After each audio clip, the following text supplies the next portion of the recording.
Kyynärsauvat on tärkeää säätää oikein, jotta keho ei kuormittuisi väärällä tavalla. Näin vältät mahdollisia kiputiloja kehossasi kyynärsauvojen käyttötarpeen aikana. Kyynärsauvojen säätö.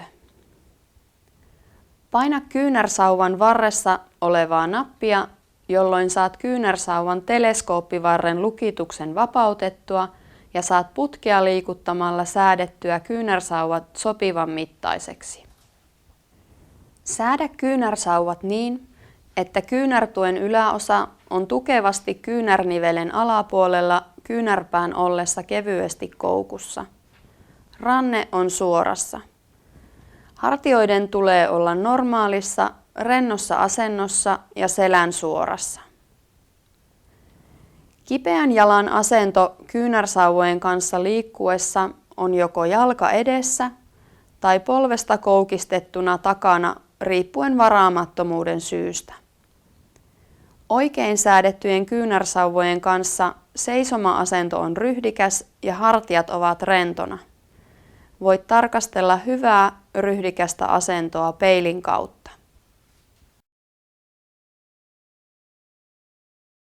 Käytä talvella jääpiikkejä ulkona liikkuessasi saadaksesi kyynärsauvoilla paremman pidon maahan lumella.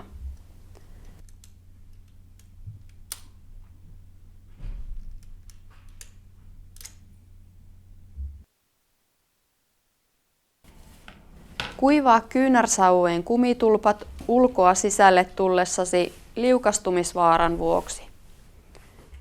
Varaa pyyhe jo etukäteen eteiseen ennen ulosmenoa. Mikäli kyynärsauvat rikkoontuvat, ota yhteys ne sinulle lainanneeseen tahoon uusien sauvojen saamiseksi. Rikkinäiset kyynärsauvat ovat aina turvallisuusriski.